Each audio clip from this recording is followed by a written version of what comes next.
Colored Folklore. Where does that name come from? Last time we answered a little bit of the colored part. Today, let's tackle some more.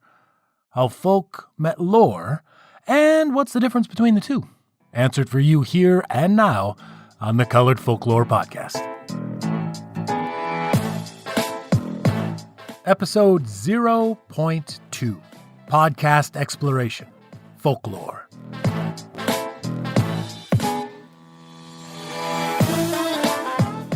Ladies and gentlemen, boys and girls, everyone in between and beyond, welcome again to the Colored Folklore Podcast. This is our second episode, and once again, it's not a full episode. This is more of a partial episode, more of a starting place, more of a peek behind the curtain about folklore in and of itself. Or, better yet, what can be categorized as folklore, or might perhaps be a myth, or a fairy tale, or a legend? Because if there's one thing human beings like doing, it's slapping labels on stuff. If you've already listened to our first episode, you'll see that this is not exactly the way that we do business around here, but more of a zero episode, a prequel, if you like, a breaking down of the magic behind our name, Colored Folklore. Last time, we went over colored.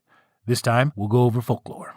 Right off the bat, I'm sure there are many of y'all thinking, wait a minute, folklore, fairy tales, this is all the same thing, right? Or that a bunch, or maybe even more of you, is like, you're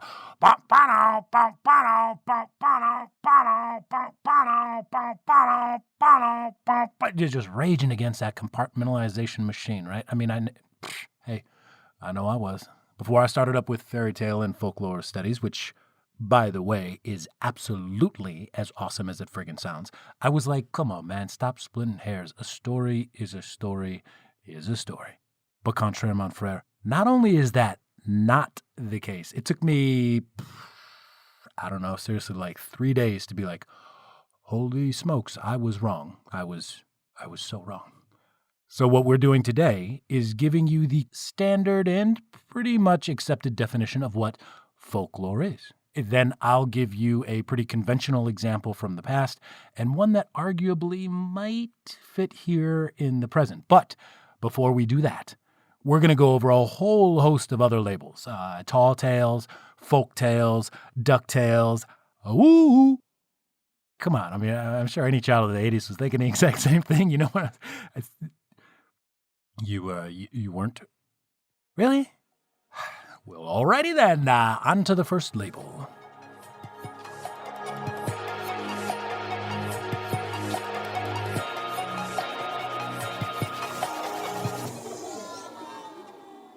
We're going to start with an epic.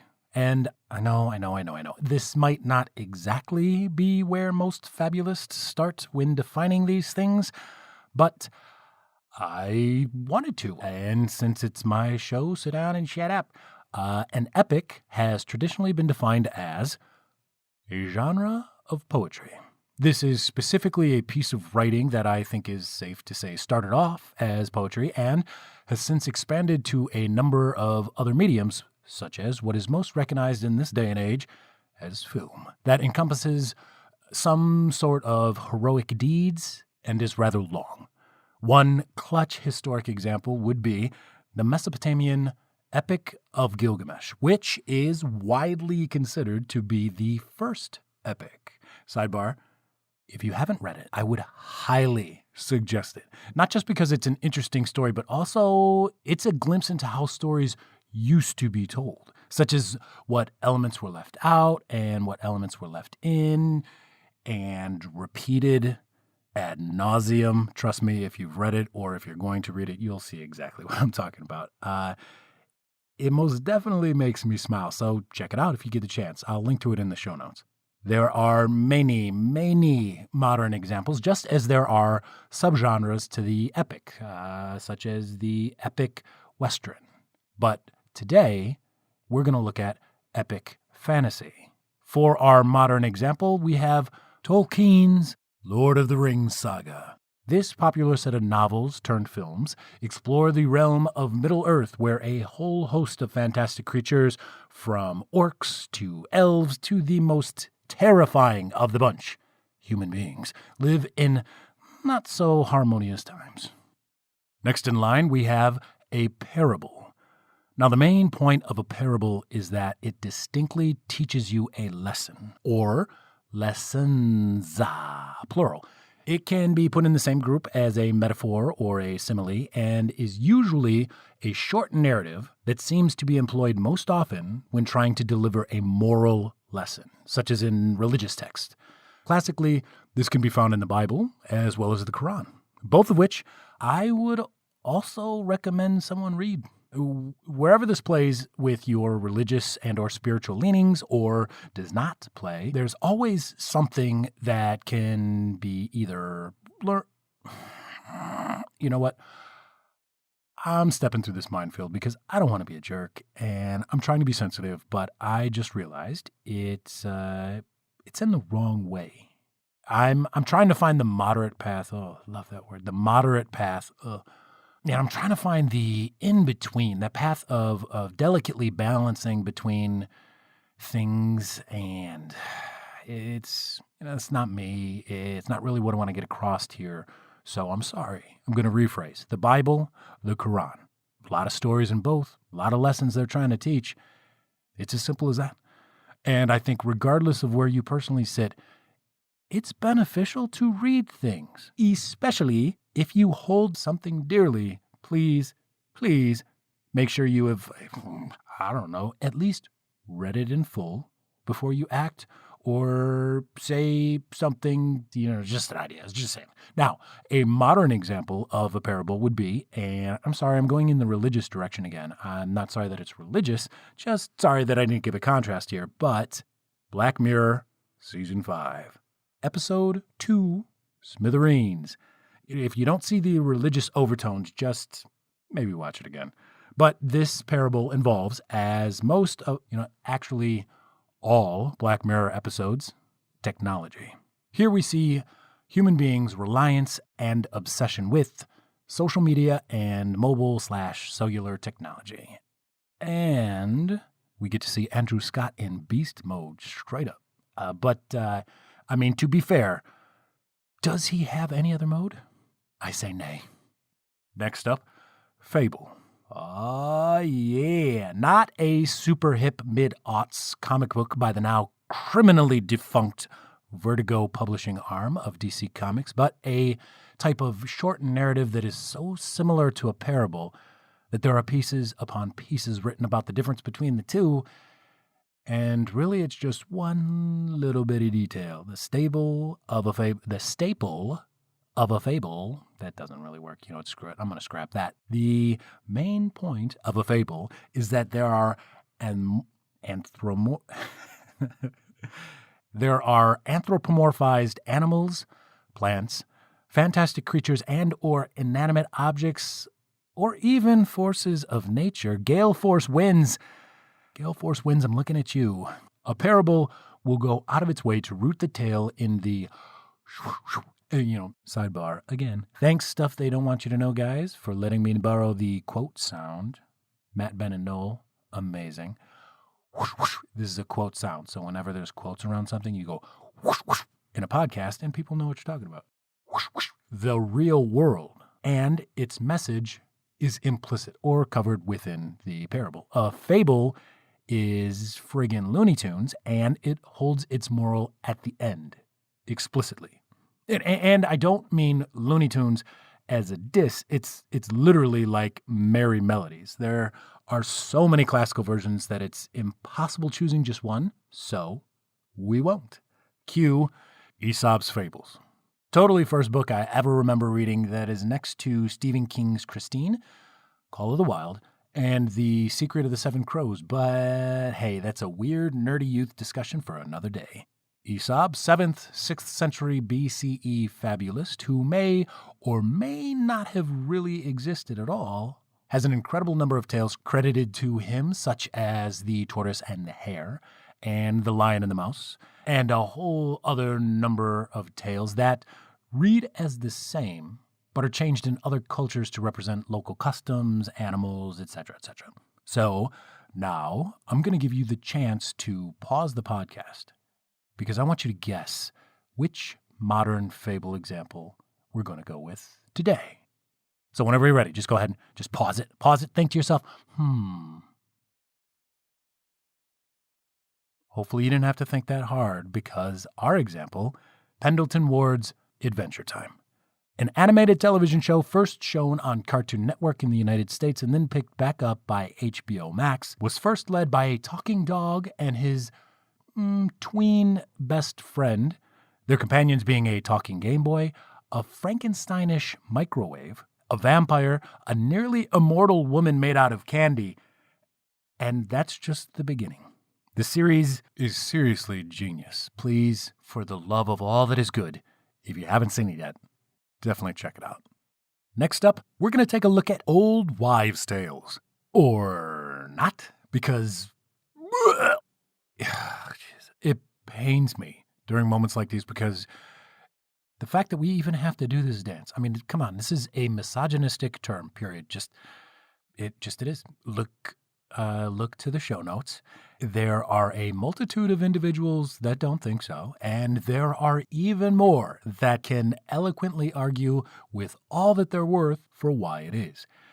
I know, especially as a fairy tale study student, you have to look through the lens of the era. Do not present judgments of social faux pas onto the past, etc., etc. I get it, and yes, I'm exhausted by this, but I also understand that in the nature of study, this is crucial. I get it, and actually, I agree.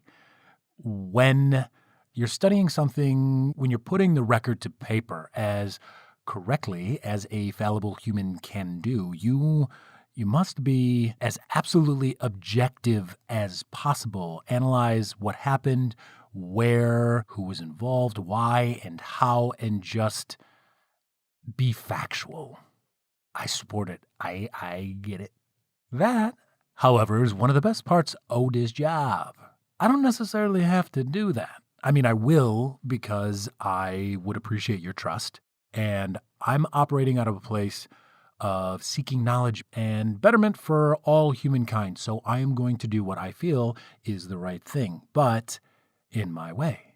For instance, the definition of an old wives' tale. In brief, it's a superstition. It's in the same vein as an urban legend or folklore, in how it's passed down generation to generation, particularly by old wives. It is in the name. These are systematically treated as verbal hodgepodge with untrustworthy claims, usually having something to do with some type of health, social, physical, mental, or otherwise. That's garbage, man. I mean, you're saying an older woman has nothing but nonsense to say? Out of here. I mean, for real. Anyway, a classic example of this, the wheat and barley pregnancy test. A woman pees on a bag of wheat seeds and on a bag of barley seeds. If the wheat sprouts first, it's a boy. If the barley sprouts first, it's a girl. If neither sprout, the woman ain't pregnant at all. BT dubs. This doesn't work for a gender reveal, but it has a 70% chance of revealing that you're actually pregnant. Kind of crazy. This has been shown to be in use for thousands of years as an actual test, and it was probably about 100 years or so ago that it became scoffable. Modern day OWT? Hey, just log on to Pinterest.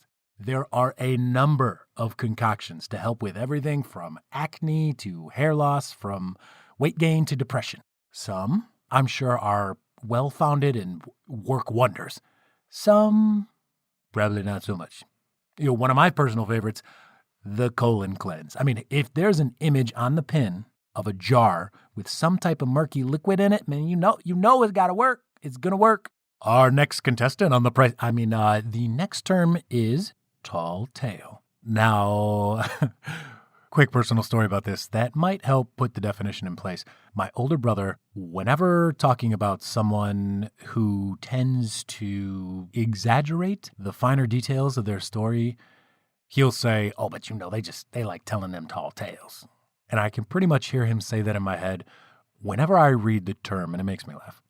So, a tall tale is a story that purposefully has some pretty crazy stuff going on. And The storyteller can tend to put themselves in the midst of the action. A classic tall tale? I mean, come on. Paul Bunyan. How American is that story, right? I mean, this giant dude makes lakes and rivers by hand, cuts down entire forests all by himself, and has a giant blue ox? Best part. Warms my heart. This is the best part about this, though. This dude was based on a real person. And more than likely was a French-Canadian lumberjack. Fort de Trois represent. Now, you can pretty easily trace how this story goes from, oh yeah, I heard about this one dude, all the way to, and he stood 96 feet tall. But come on, I mean, just come on. Modern equivalent, big fish. I mean, just, it's in the title itself. It announces what it's about. I once caught a fish this big. I have not yet had the chance to read the book. However, I did see the movie, and I thought it was all right. It's okay. The real reason why I'm a little tepid on the movie is because I was blessed to see the stage show in Chicago, and that was fire. Father on his deathbed tells his son all the outrageous things that may or may not have happened during his life.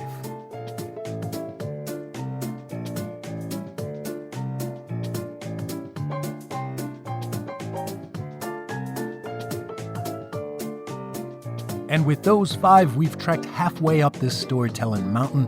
As a recap, we went from epic to parable to fable to old wives' tale to tall tale. We break not for our little adventure. There's the summit. Nice to see you. Quick selfie, bye. Before we're marching down the other side. These now are the ones that I'm sure most everyone anywhere are relatively familiar with. But let's go ahead and test that. First up, myth. Now, I'm not a fan of generalization, and living on the extremes is not the way someone should gather their information. You hear someone say always or never, and you might as well just stop believing them. Or just admit it's hyperbole. But, I'm going to go out on a limb and say most everyone who has ever heard a story has probably heard some type of myth. Linked to our religion, to our spirituality, a myth will most always have some type of story that contains gods, demigods, and or humans, creatures, forces with a supernatural disposition. It can be seen how myths could be used among those in the ancient world to describe natural phenomena. Muller would be proud. Cultural phenomena. Duggan, I got your back. And psychological phenomena. Well, Freud, Jung, I mean, come on. Arguably said to hold a cornerstone in any modern society. I mean, look anywhere. From the names of the brands on our bodies to the planets in the sky, ancient entities and myths are woven into the fabric of our society. Classic example of a myth? Let's go with Medusa. Because, trust me, it is not what you remember. Just find and reread her story in its entirety so that you can see how things used to be trash. He said used to be. A woman with snakes for her hair that can turn someone to stone just by looking at them. That is what she became. But oh, heavenly bodies in the sky, was she so much more. Femlore, and during their first iteration was Feminist Folklore, is a podcast that has an amazing episode discussing this exact myth. Modern version of a myth. You know, this is where things get a little bit dicey. By its definition, a myth is pretty old. So, for a myth to sprout up overnight might not be so much in line with its actual definition. Of course, there are modern reimaginings, which, I mean, they could fit here. Percy Jackson and the Olympians, first a book series and then a film duology. However, I like to think that there's a slightly better example. American Gods by Neil Gaiman. This is both a reimagining and a new beast entirely in how Gaiman weaves in different pantheons across regions and religions, and he assigns some new deities along the way, ones that absolutely make sense and that fit in the current social, political, and technological climate. And what comes right behind a myth but a legend? Seriously, I can't even think about myths without hearing "and legends" right after that. If you know what I'm talking about, which if you're listening to a podcast about folklore, you probably do, I'm sure that you agree. And if you don't know what I'm talking about, it is one of type of podcast, just a all day long, at least to me and my listening habits. Myths and legends. I've listened to Jason and Carissa's inaugural podcast ever since episode 7. I went back and listened to the other 6, don't worry. And they're over 200 now, although this number is actually closer to 300 because they've had many multiple-part shows. Much of what I do is inspired by and an homage to this podcast, so please, if you haven't had the chance to give them a listen, I couldn't suggest it enough. On to the legends. A legend, in my humble opinion, is a simple one to define. A narrative detailing human actions, believable actions, save for the miraculous storytelling the miraculous occurrence? Let's go with that. A legend purports that it's actually history, both believed but not exactly believed by both the storyteller and the listener alike. It's one of those, can't say I did, but you can't say I didn't. The Grimm brothers defined legend as a historically grounded folktale, and Tangerlini, a modern folklorist, went further to link a legend to the values of the group of people who developed the tradition around it. A classic example of a legend, King Arthur, baby. I have a soft spot for Arthurian lore, being that I was extremely blessed and honored to be able to portray this role in an immersive, site-specific feminist reimagining of Camelot in the vein of Mist of Avalon. And one of the things that I learned during a multitude of research for that role, there are so many legends. Holy smokes. It's crazy. And it's just like the definition. It's grounded in historical fact. Merlin and Arthur are both based off of actual human beings. Read plural for the both of them. But there are a ton of other things that just shift over time. A modern-day legend? The Babe. Heroes live forever, but legends never die. I mean, seriously, Sandlot aside, there are arguments to be made that sports figures totally fit this category. Babe Ruth, though not known personally by anyone born in this millennia, is definitely known of, and is the basis of many characters across mediums, and his exploits, both professional and personal, are listed in book after book and expounded on by so many. I mean, this fits just as one can say Venus and Serena are living legends, being, pound for pound the greatest living athletes on the planet. That's right, I said it. Now, on to the final 3.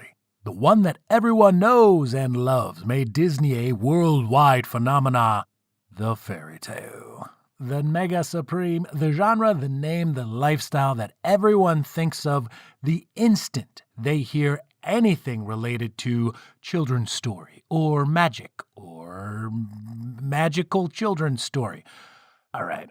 That's hyperbole. Not everyone thinks this way, but seriously, Disney did quite a number on the collective mindset of generation after generation. We're basically indoctrined in the West to immediately start humming When You Wish Upon a Star whenever you hear the name fairy tale. This, just like legend and, in my book, can be pretty easy to define. It's magic. If you believe in magic, and I hope you do, that is most definitely as far as I'm going to take that terrible joke, but seriously, if the story has any number of fantastical creatures, such as fairies, witches, elves, giants, goblins, unicorns, trolls, vampires, werewolves, okay, wait, slow down, slipped into a whole other genre there. Basically, if the entity has some type of magical powers, or it has something to do with an enchantment, it's probably a fairy tale. First coined such as Contes de Fées by our girl Madame Marie-Catherine Dulnoy, late 17th century, a whole host of experts, trained and otherwise, have graced multiple continents in search of and study over fairy tales. Classic tale? I'm going to go with Little Red Cap, which of course is better known as Little Red Riding Hood. This particular tale fascinates the ever-living bejesus out of me because, Oh, it is super deep. I don't think that I realized it until I studied it, but this story includes thematic underpinnings, pun completely intended and definite respect to the story of grandmother, of rape in most all versions that I've ever encountered. It's one of those things that before seeing it, I was like, it's just a fairy tale. And then after seeing it, you're like, oh my God, I can't unsee this. Modern day fairy tales, besides what most every influencer is trying to convince us that their life is really like, I'm going to go with The Poison Within by Rachel M. Percy. Though there is a huge market out there for YA, the market for YA modern-day fairy tale retellings seems to be even larger, at least to me. And The Poison Within will have you thinking all day long that this has to be a story originating hundreds and hundreds of years ago. Takes the evil queen trope and messes with it quite a bit. It's YA, so what are you going to do? But if you read it, get at me. Let me know what you think.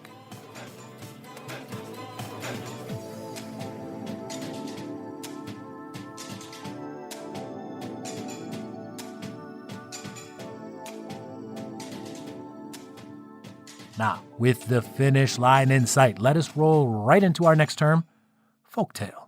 Sidebar and a little story here. When I was finalizing the actual name of this podcast, I really, really wanted to like colored folk tales. Visually, there were a couple things that I thought I could do with the split of a second word in the name, and to be truthful, something came out that said folklore on it, and when I first saw that, I was like, oh, son of a pup. But my love of the folk and my love of the lore held out, because it doesn't matter. Like, a lot of things can be called folklore. It ain't no big deal. It's fine. And here we are today. A folktale, like many of the other terms on this list, is more of a genre, being that a folktale is defined as a narrative that is verbally passed from one generation to the next. They're campfire tales, just not necessarily involving a campfire. Since this is a subgenre, there can be a bit of overlap here, just as I'm sure many fairy tale study students are well aware of happens with a lot of these tales. So, a square may be a rectangle, but a rectangle may not be a square, Daddy-o. Get it? Get it? See, I am not quite sure you appreciate the deftness here. I mean, what is a math analogy melded with a self-deprecating nerd joke in the middle of a folktale rant? Nerdy things I've done today for 400, please. And for the three of you left listening, my choice of a classic folktale, I want to roll with Le Bel et la Bête, or more widely known as Beauty and the Beast. This can go down under both folktale and fairy tale. There's history here, my friend. This particular tale can be sourced to thousands and thousands of years ago, and animal bridegrooms, besides being a category in the ATU, was originally passed down generation to generation through oral storytelling. However, that magic, baby, it's that magic. It's what takes us into the fairy tale realm, especially with the relatively commonly currently found happily ever after ending. Modern folk tales, in order for something to be passed down generations, you have to have more than one generation. So, super modern, kind of say nay, because we're still the living generation. However, I just gave Babe Ruth as an example, so come on. We're going to take some liberties. And speaking of that, civil liberties, produced by Northeast Indiana Public Radio, the PRX distributed podcast Folktales with Julia Meek, specifically episode, I believe it's 163, is titled Folktale of Civil Rights and Liberties. Produced in conjunction with America's 2020 Independence Day celebration, Julia spends the episode taking a musical journey to define, and I quote, freedoms and the fights for rights around the globe.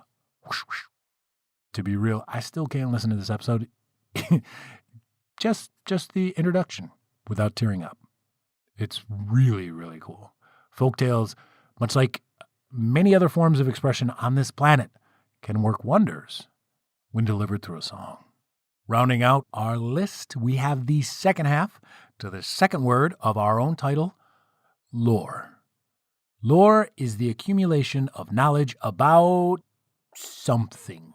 Gathered in the classroom or in the field, lore is the body of work compiled about anything, all the way from an entire fictional multiverse, as both DC and Marvel have done too many friggin' times to count, to an entire non-fictional ancient culture. Lore is the collection of what we know about something of interest. Classic example of lore? Time Life's Mysteries of the Unknown. Nah, I'm just playing. As much as that's awesome, what I really meant to say is the Library of Alexandria. Now, this is a little bit of a cheat, and I get it. I absolutely understand. If you don't want to count this or you feel like it doesn't count, that absolutely makes sense. This is more of a place than it is a thing. However, diving into the purpose of the Library of Alexandria, there were, contrary to popular belief, there were a ton of libraries around. In fact, actually was kind of the popular thing to do. Imagine that, being rewarded and socially encouraged to have, knowledge here and there for everybody to access.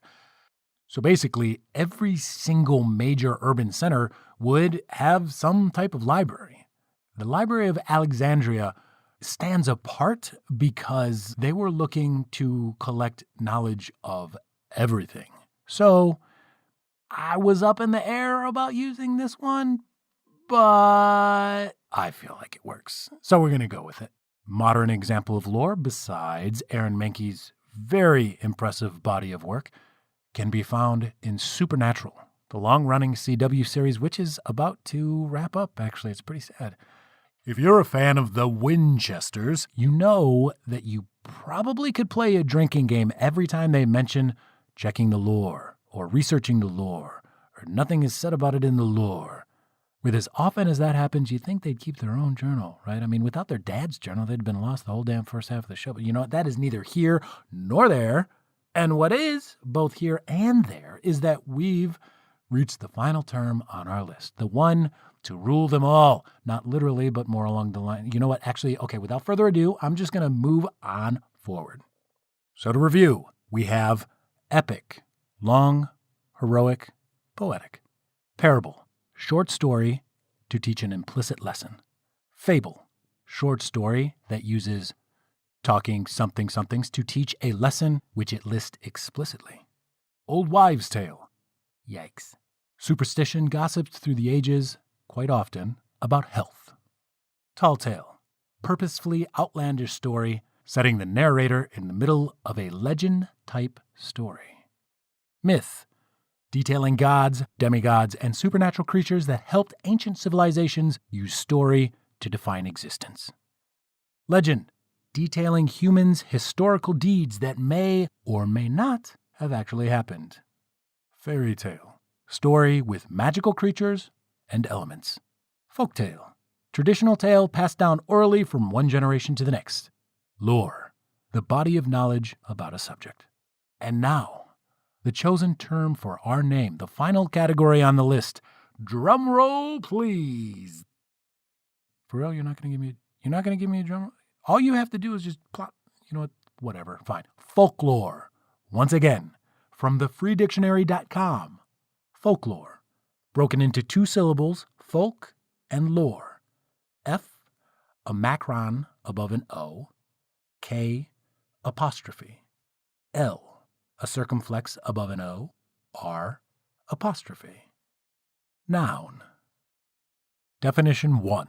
The traditional beliefs, myths, tales, and practices of a people, transmitted orally. This sounds an awful lot like a folk tale, my friend.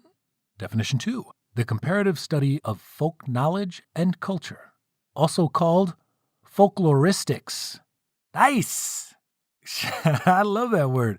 I feel like there's a good play on words in there somewhere, like, I ain't got it. I don't got nothing. It's like What the Folklore. To this day, one of the best titles for a podcast I've ever heard. Check them out. They're pretty funny. What the Folklore. Folkloristics. It's on the tip of my tongue. Number 3. Broken into two parts. Definition 1. A body of widely accepted but usually spurious notions about a place, group, or institution. That sounds like the evolution of our old wives' tale. Definition number 2. A popular but unfounded belief. Straight up, that is an old wives' tale definition. God bless. Additional nouns. Folklorist. What? Additional adjectives. Folkloristic, folkloric, and folklore-ish. That reads like a way to get it on the radio without having to bleep or skip the track. This folklore-ish. And also copyrighted the American Heritage Dictionary of the English Language, 5th edition. Copyright is in 2016 and held and published by Houghton Mifflin Harcourt Publishing Company. So, as you can see, there is quite a bit of coloring outside the lines, some bleeding in between tracks here, with this being the literal textbook definition. Now, what might be a classic example? You know what? Going in the direction of lore, I'm going to cheat here a little bit and say all of them, all of the tales. So we just read the definition. Traditional myths, transmitted orally, study of culture, usually accepted but unfounded belief. In just the definition of folklore alone, we see a good portion of the rest of our list, sometimes called out by name. I like to think, and I'm a little biased here, but folklore contains the stories of us as a people, us as a group, altogether. It's a species, the human condition put into words. So then, if that's the classic example, what's a modern example?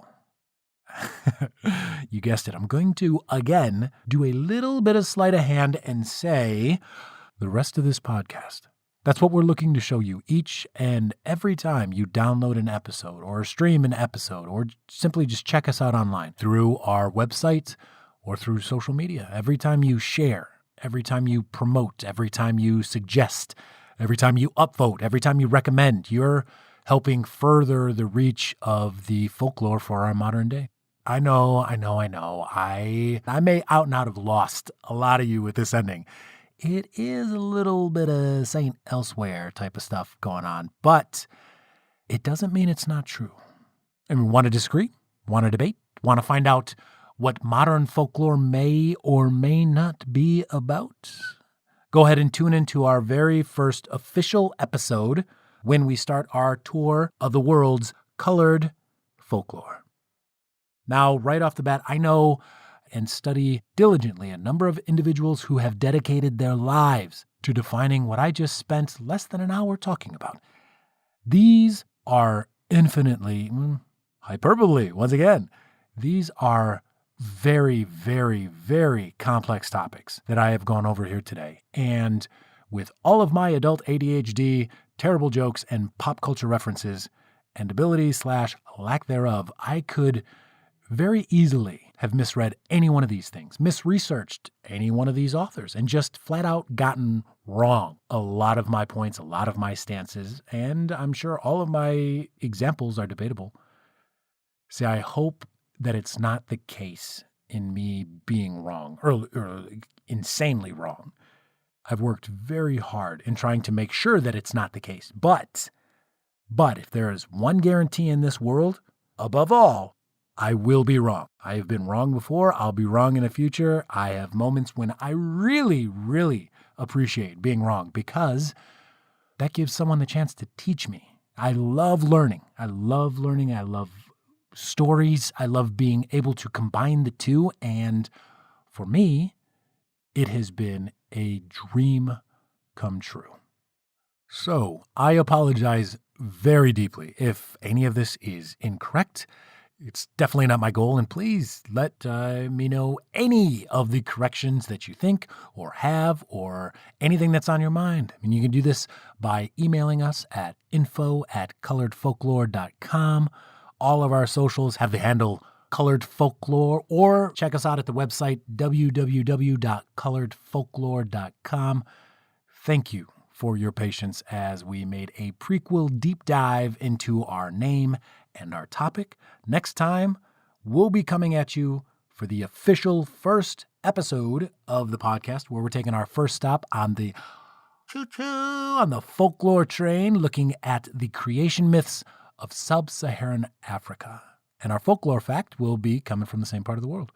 We hope that everyone is doing well, that everyone is staying safe and healthy as they can be, physically, mentally, spiritually, and know that we really, really appreciate you coming along and exploring the world with us. One of these days, we're going to find Waldo or Carmen or Sasquatch, or like when someone smokes too many cigarettes, or like when someone shops too much with credit cards, or like this is my terrible impression of John Mulaney's very good impression of Ice-T performing as Detective Finn Tutuola on Law & Order SVU, or like when someone plays too many scratchy lotteries, or like when someone eats too much chocolate cake, or like, by the way, 4 levels of redundancy, suck it, Kirk Lazarus.